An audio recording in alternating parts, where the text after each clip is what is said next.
Every morning I still turn the key the same way. Slow, then a little lift on the handle, because the lock was never quite right, and I never did fix it. The door swings open, and the house breathes out at me the way it always has. Except now, no one breathes back.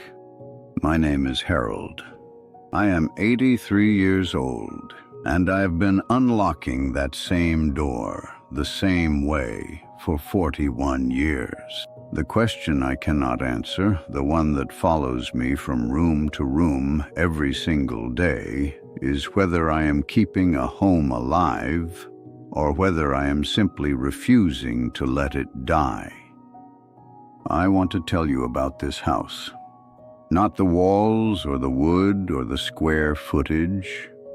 I want to tell you about what it sounded like when it was full. Because I think if you have ever loved a place the way I loved that place, you will understand that a house is never really a building. It is a recording. And some mornings, if the light comes through the kitchen window at exactly the right angle, I can almost hear it playing. Margaret and I moved in during October of 1983. We had 2 children already, our son David, who was 6, and our daughter Patrice, who had just turned 4. Margaret was 34. I was 42. We had saved for 11 years for that down payment, and I remember standing in the empty living room before we moved a single piece of furniture in, and Margaret turned to me and said, "This is where our life is going to happen." And she did not say it like a dream. She said it the way you state a fact. She was certain in a way that I have spent the rest of my life trying to learn from. We were not a wealthy family. The house was modest by any reasonable measure. 3 bedrooms, 1.5 bathrooms, a kitchen that was too small for the way Margaret cooked, and a backyard that was more mud than grass for the first 3 years until I finally got the drainage sorted. The carpet in the hallway was a color I can only describe as an error in judgment. We always said we would replace it. We never did. And now I would give a great deal to have that carpet back exactly as it was. The first years in that house were loud in a way that I did not fully appreciate until the quiet came. David and Patrice grew up in those rooms with the particular ferocity that children bring to a space they feel safe in.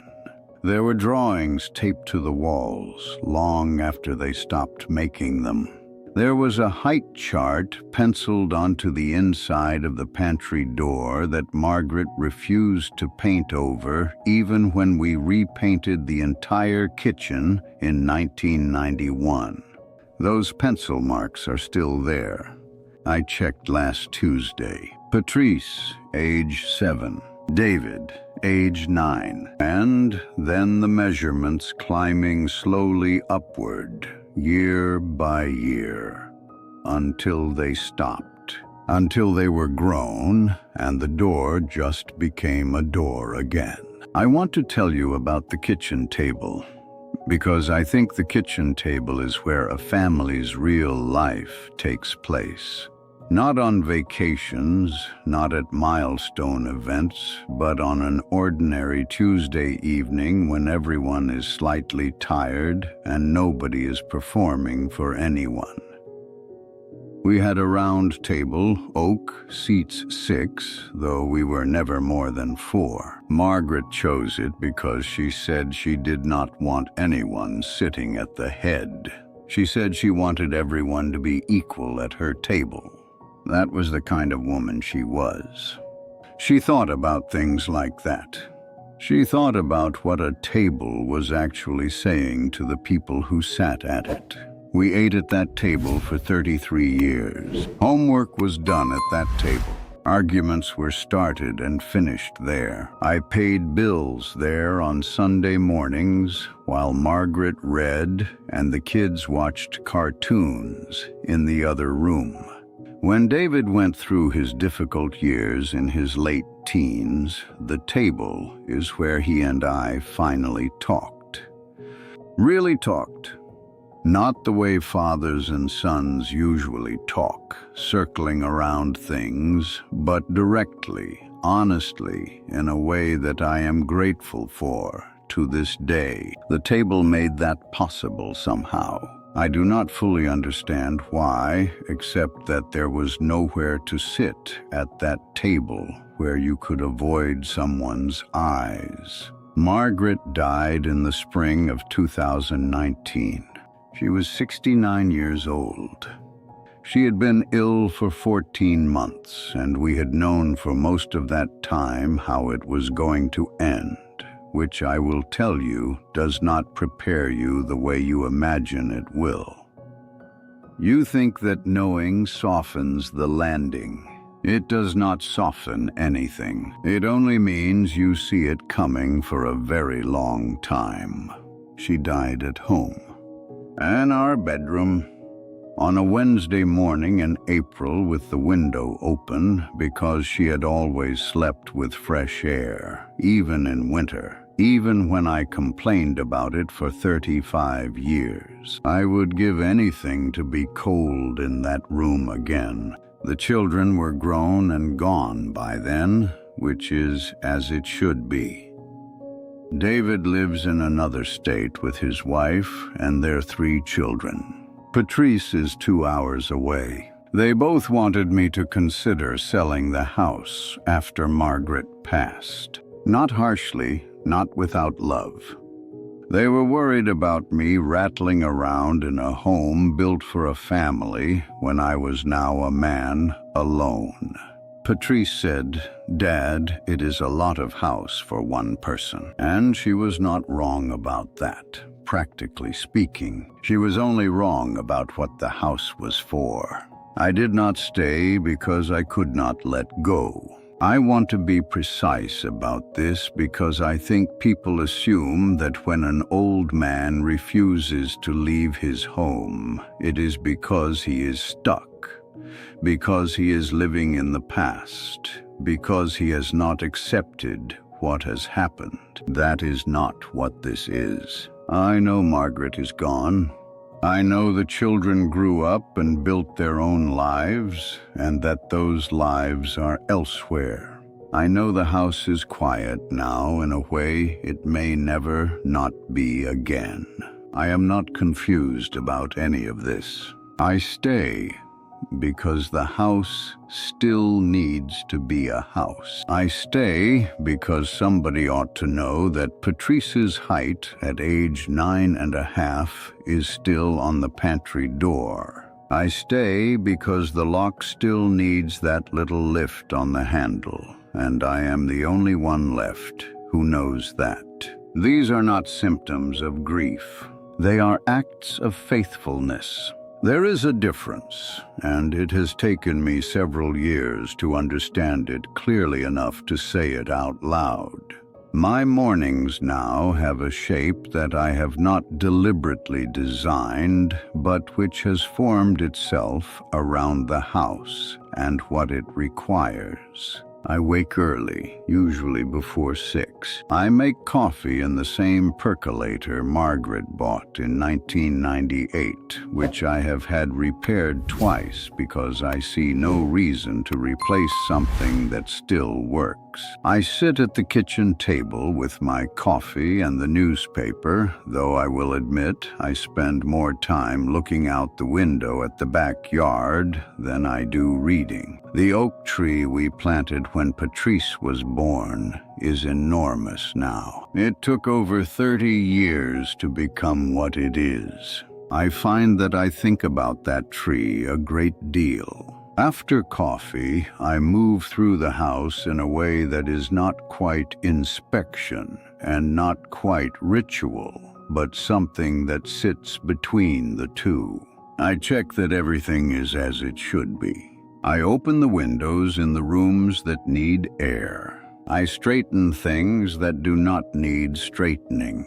I run my hand along the back of the sofa where Margaret used to sit in the evenings, not as a gesture of mourning, but simply because it is there. And because I am passing, and because some things deserve to be acknowledged as you go by them. David calls on Sundays. Patrice calls on Wednesdays, sometimes Thursdays. They ask how I am doing, and I tell them honestly, which is that I am doing well. I think they sometimes do not believe this because they expect that being alone in the house should feel like suffering. But I am not suffering. I am living inside a life that was built by people I loved, and I find that there is a great deal of company in that, if you are willing to be still enough to feel it. There is one room I will tell you about that I have not yet mentioned. The small bedroom at the end of the hall, which was David's room, and then became a guest room, and then became, for the last decade or so, simply a room where things were placed that did not have a better home. After Margaret passed, I went in there one afternoon to look for something. I no longer remember what, and I found a box on the shelf that I had not opened in at least 20 years. Inside it were things from when the children were small. A drawing David made of our family when he was 5, every figure a different alarming size with no relationship to actual proportion. A plastic bracelet Patrice had worn every day for a full year at age 8, and then one day stopped wearing, and we never found out why. A birthday card Margaret had written to me in 1987 that I have no memory of receiving, but which I apparently kept. In it she wrote, in her particular handwriting, which leaned slightly to the right, "I am so glad this is the life we ended up with." I sat on the floor of that room for a long time with that card. I am not sure how long. The light changed while I was sitting there. I think what I want to say to you, if you are younger than me, and most people are, is something about what a home actually is, and what it is actually for. We talk about homes in terms of ownership. We talk about property and investment and square footage. We ask people where they live, meaning the address, meaning the city, meaning the facts of it. But a home is not its facts. A home is what happened inside it. A home is who raised their voice in it, and who lowered their voice in it, and who cried in the bathroom thinking no one could hear, and who sat at the kitchen table not reading the newspaper because the backyard was worth looking at instead. I am 83 years old. I have lived in this house for 41 years. I have buried a wife, raised 2 children, grown an oak tree, and failed to replace the carpet in the hallway. The lock still needs that little lift on the handle. The pencil marks are still on the pantry door. And every morning I turn the key slow, then lift, and the door swings open, and the house breathes out at me. I breathe back. That seems like enough. That seems like exactly enough.